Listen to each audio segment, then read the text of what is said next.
We're still talking about the morning show, CBS, trying to compete with the Dave Garroway Today Show. And I want to clarify one thing, that is that Walter Cronkite's role on that morning show was to read the news. Is that correct? Yeah, he was a news guy appearing. That's what he did. So, and Dick Van Dyke was the host. Well, I might say Walter hated that arrangement. He did it because he was obligated in some way to CBS. I don't know what, but I was astonished to know that he was even on the program. But he was there through no choice of his own. And I know that we've talked about there were any number of hosts on the show, a few of whom were there while you were there, but later, I guess, Jack Parr and Johnny Carson for a short time, and a man by the name of John Henry Falk, who incidentally was blacklisted quickly when that whole McCarthy thing started.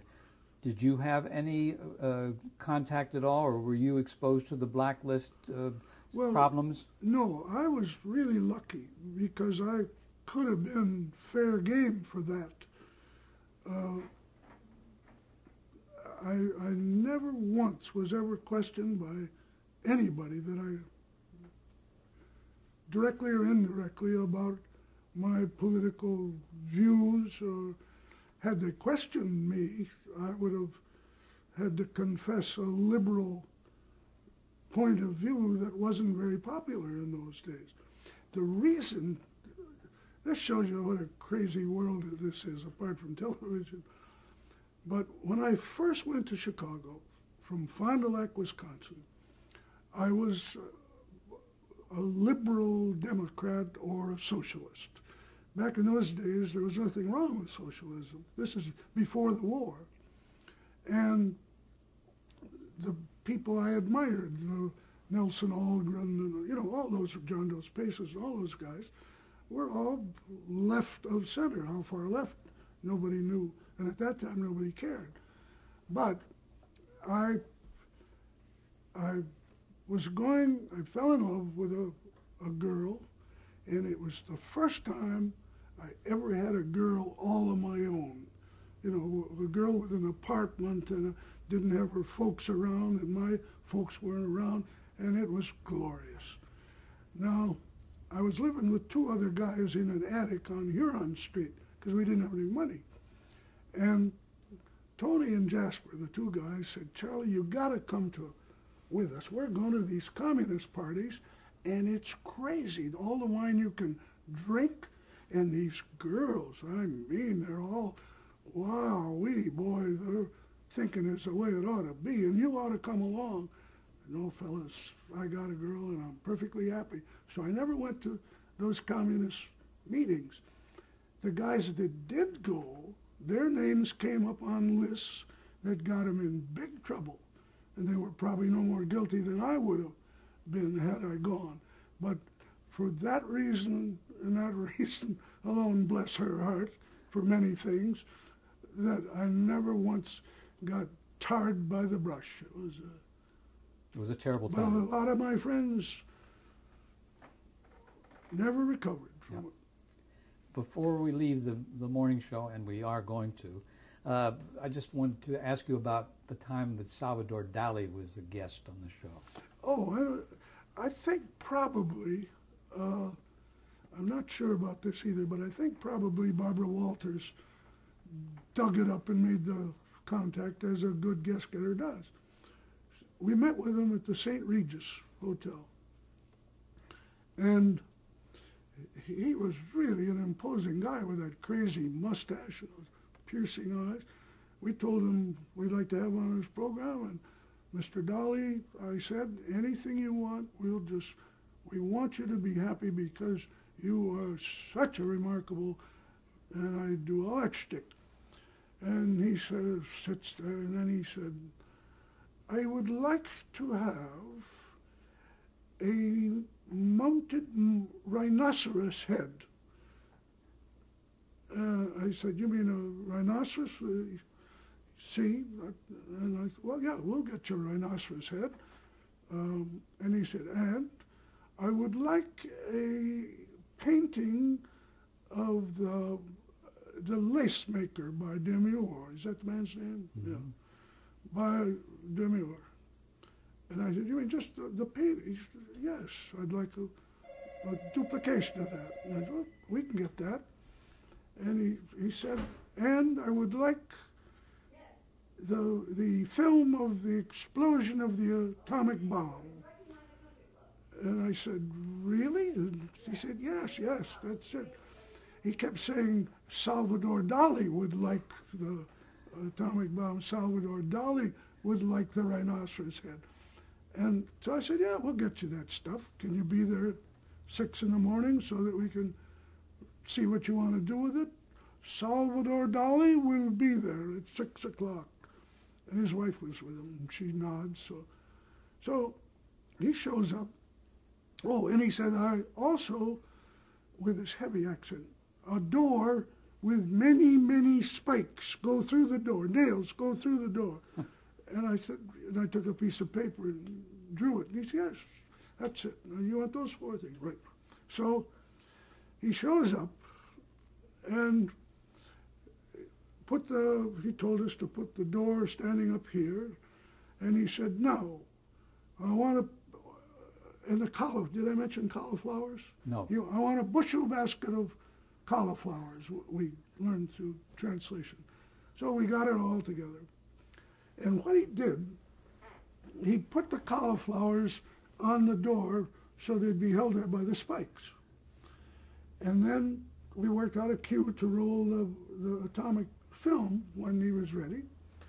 And the lace maker was put over here. So he would point where he wanted the cameras. He stood in the control room, go closer, pull back, that sort of thing.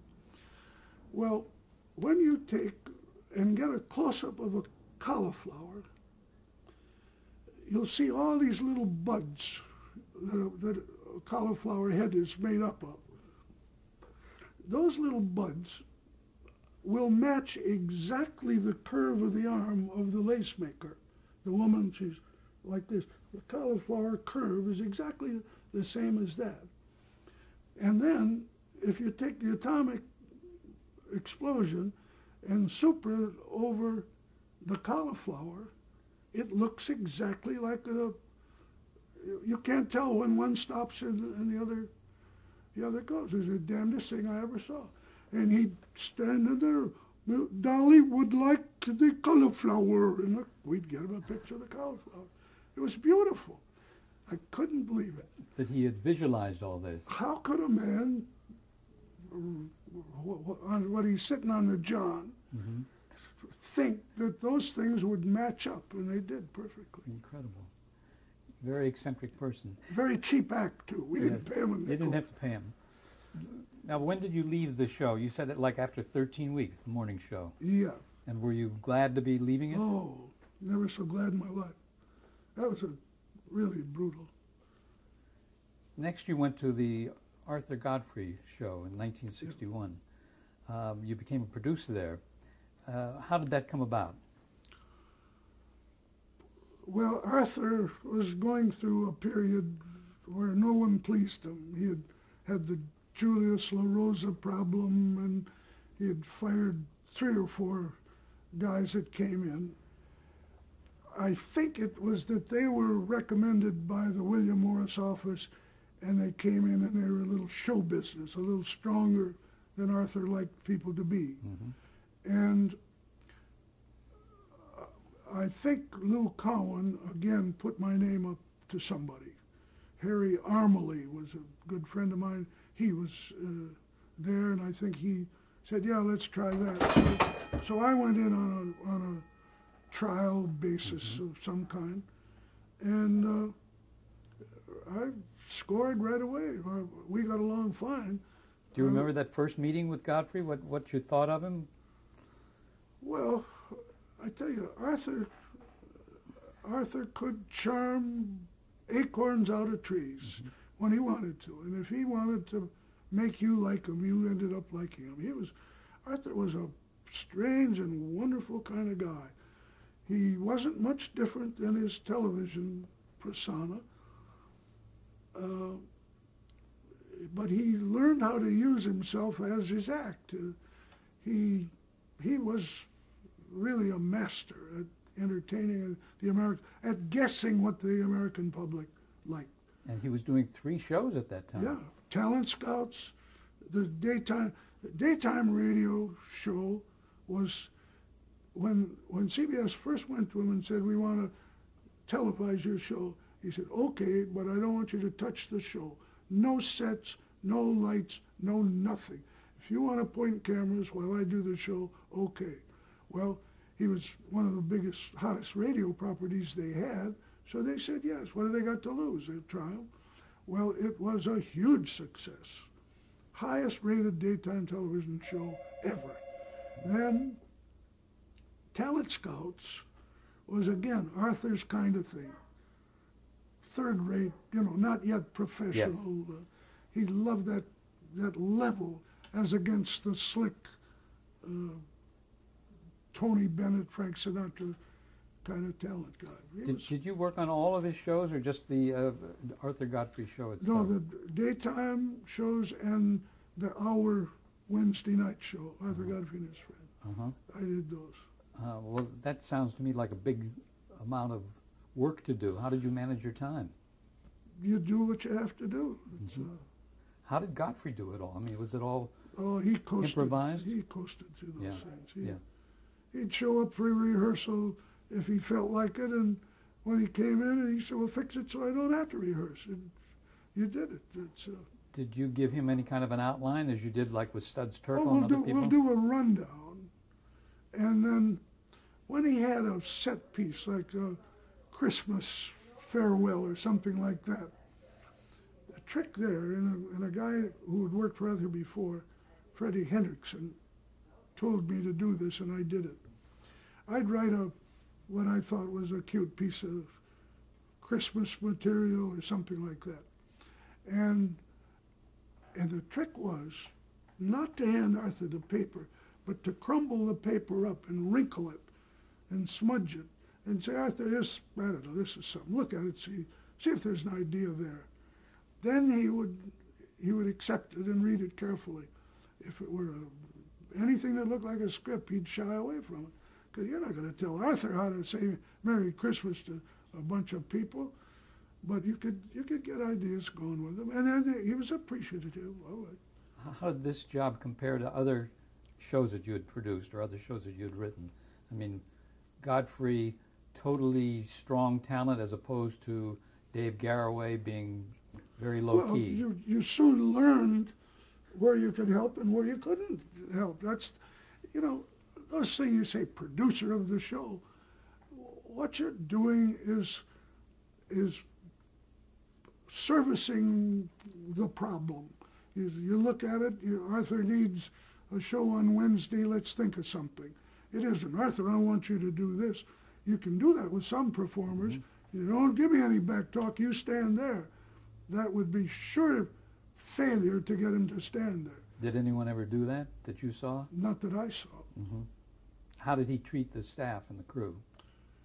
See, he treated them damn well. I'll tell you how well he treated me. We never really got very friendly. We had dinner and all that stuff, but I wasn't his favorite person by a long shot.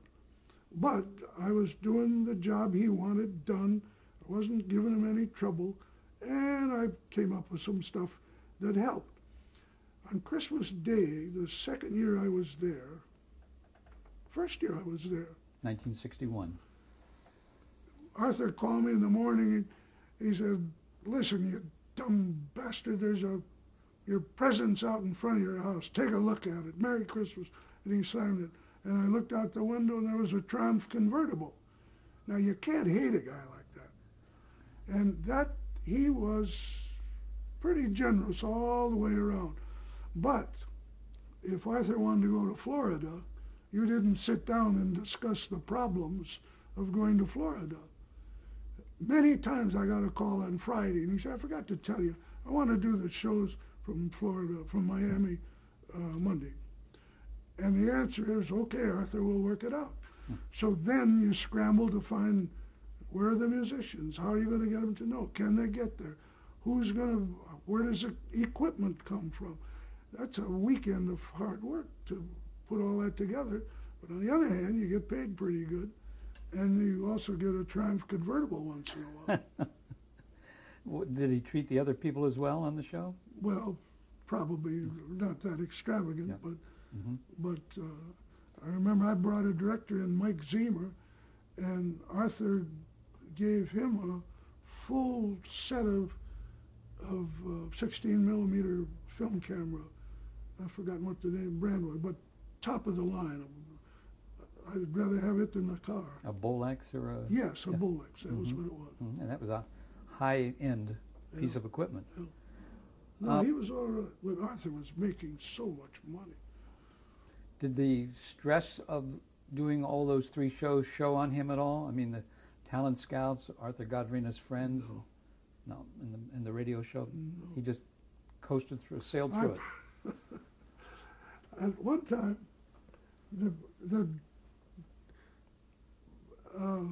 Bob Banner, my old friend from Chicago, called me. He was producing Candid Camera for Alan Funt. He called me and he said, "Charlie, we're going to have guests instead of just using pickup film, you know, guys talking to mailboxes and stuff like that."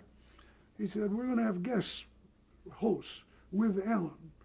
Would Arthur be one?"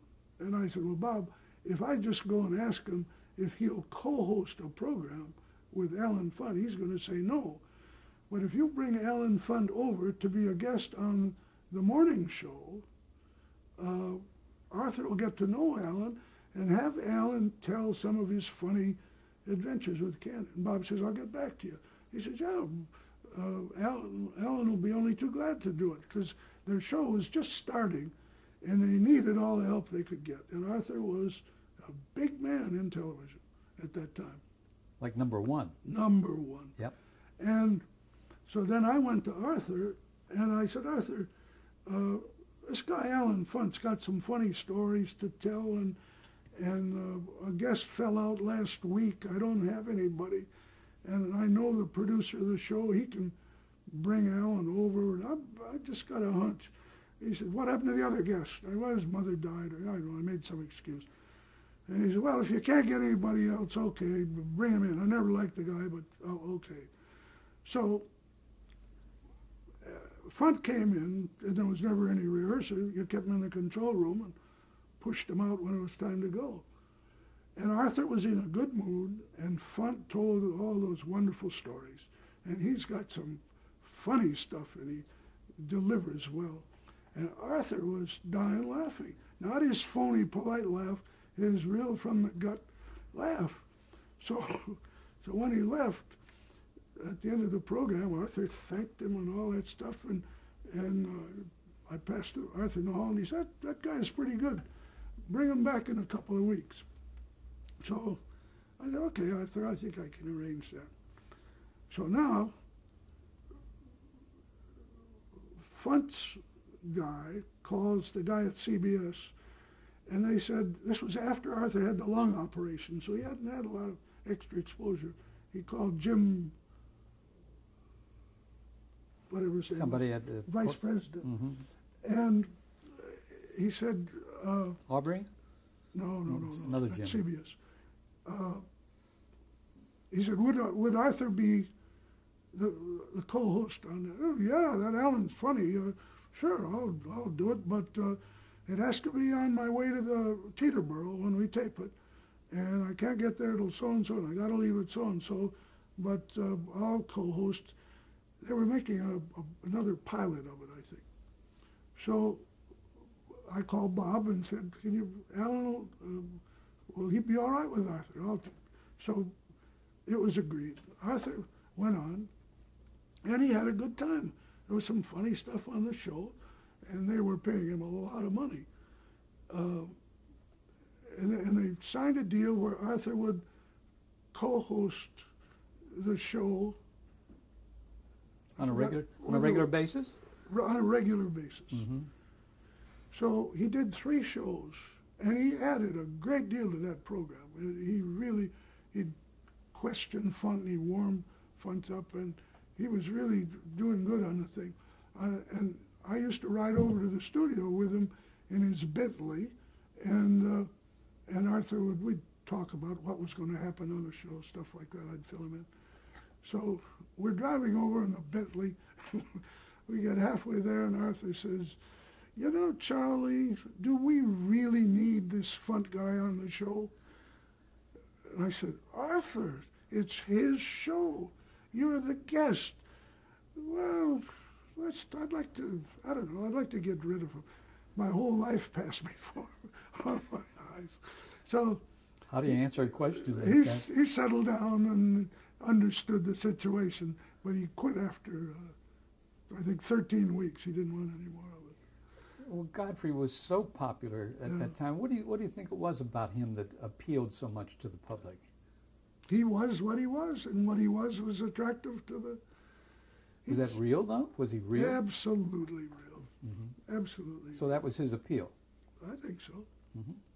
Well, there's a lot of other real guys that are walking the streets, but Arthur had a kind of charm. He did a thing, I saw it at the Museum of Modern Art, where he gave a ukulele lesson, and I tell you, if you watch his eyes, he will just charm the hell out of you. Now, who can do that with a ukulele? Incredible. He was amazing. Were you able to make any changes in the show at all? Well, Slight. yes, sure. You'd say, "Let's try this," and he'd say, "Okay." But he was, you never could figure what he was going to do. You know, Ted Mills, that we talked about from Chicago, Ted married an entertainer, Genevieve, charming French girl. A guy named Baron Poland came to me and said, "Charlie, I've got this chanteuse that is dynamite. She's got a boy's haircut, and she's cute, and Arthur will love her." And I said, "Well, bring her in, let me talk to her." And he brought her in, and she was darling. And she had the first of those men's haircuts on a little girl, a woman I'd ever seen. And she was a successful singer in clubs. And so I said, "Okay." Well, we used to do those Irish shows. Tony Marvin would be an Irish cop. The Maguire sisters would be Colleen's. We'd do it in front of the Blarney Stone, you know.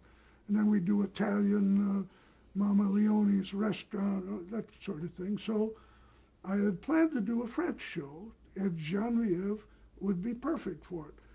The only French thing we had on the show. Now Tony Marvin is a gendarme, and Carmel Quinn is a French waitress, you know, how we put those things together. Their appeal was real family style. It looked like anybody could do this. And I guess anybody could have. But anyway, Arthur came in during rehearsal, and Genevieve was singing the song. And Arthur sat in the control, and he says, "Who's that?" And I said, "Well, that's that French girl I told you about." He said, "She sings all right. Get her a wig and we'll use her."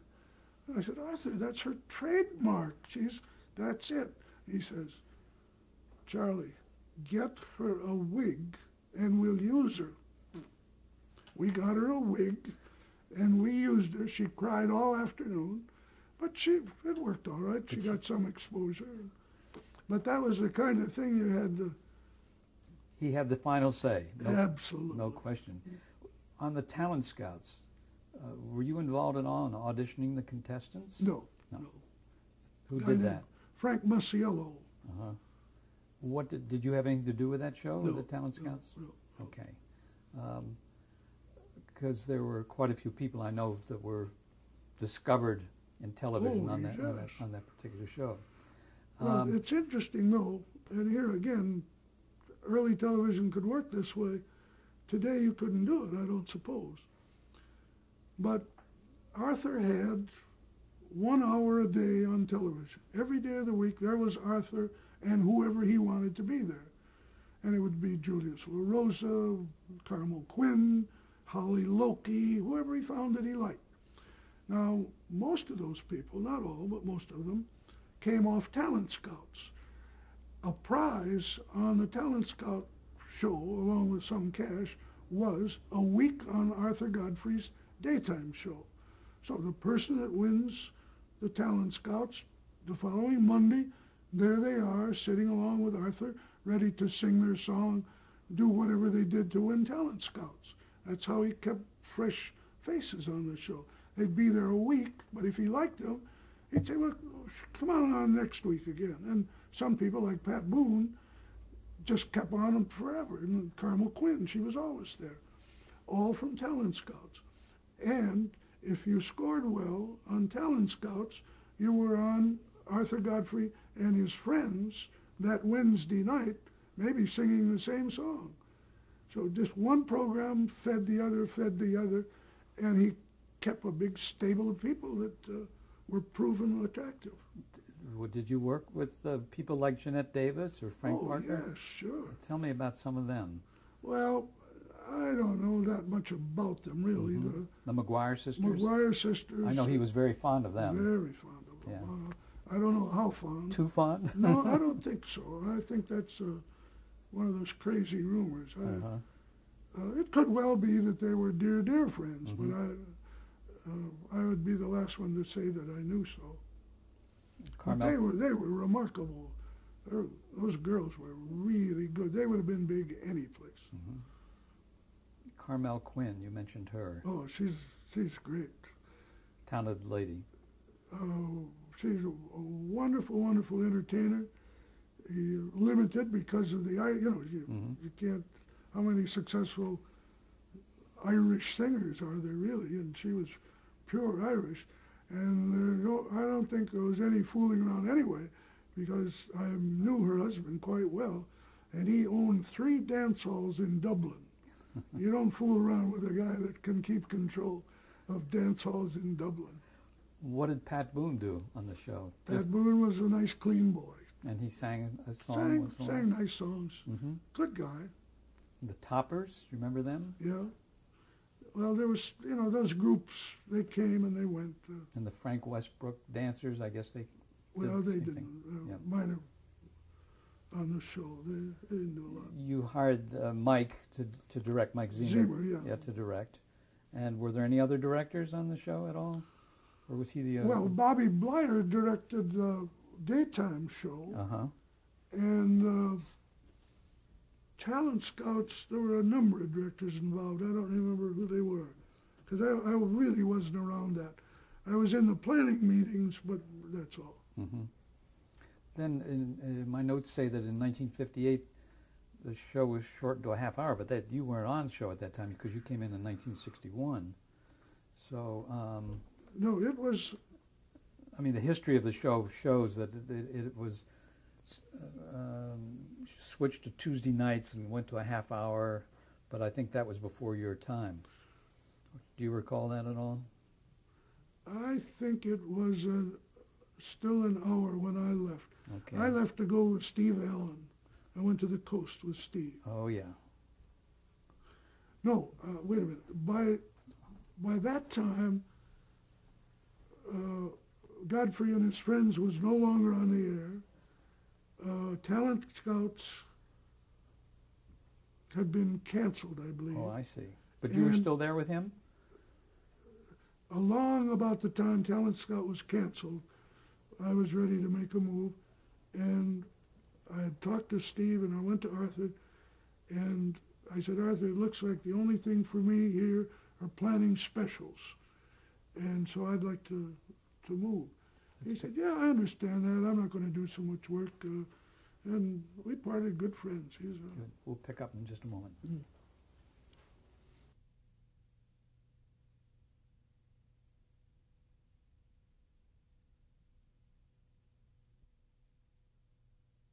They would have been big any place. Mm-hmm. Carmel Quinn, you mentioned her. Oh, she's great. Talented lady. She's a wonderful entertainer. Limited because of the, you can't, how many successful Irish singers are there really? And she was pure Irish. And I don't think there was any fooling around anyway, because I knew her husband quite well, and he owned 3 dance halls in Dublin. You don't fool around with a guy that can keep control of dance halls in Dublin. What did Pat Boone do on the show? Pat Boone was a nice, clean boy. And he sang a song once in a while? Sang nice songs. Mm-hmm. Good guy. The Toppers, you remember them? Yeah. Well, there was, you know, those groups, they came and they went. And the Frank Westbrook dancers, I guess they Well, did the they same didn't. thing. Yeah. Minor on the show. They didn't do a lot. You hired Mike to direct, Mike Zimmer. Zimmer, yeah. Yeah, to direct. And were there any other directors on the show at all? Or was he the... Well, Bobby Blighter directed the daytime show. Uh-huh. And Talent Scouts, there were a number of directors involved. I don't remember who they were, because I really wasn't around that. I was in the planning meetings, but that's all. Mm-hmm. Then in my notes say that in 1958 the show was shortened to a half hour, but that you weren't on show at that time because you came in 1961. So, No, it was, I mean, the history of the show shows that it was switched to Tuesday